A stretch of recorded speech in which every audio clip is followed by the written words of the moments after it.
Hello everyone, how you doing? I'm Dave Tronka, service manager from Laser Pro. Today we're going to show you how to change a drum for brother and how to reset the message. So let me show you.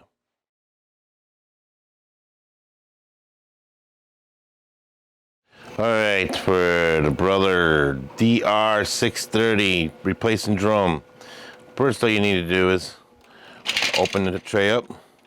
Here's where your drum is. Hold down the OK button for about 3-4 seconds. It says replace drum, yes or no. Hit 1. It's accepted. Bam, done. And to make sure it's already reset, you go in your menu to printer settings, that's it. And here you go.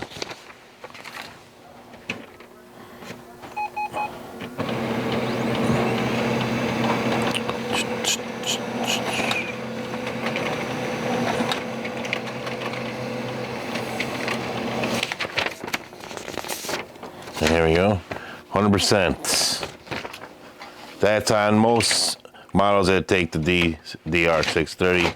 You have to hold on OK. Thank you for watching our video.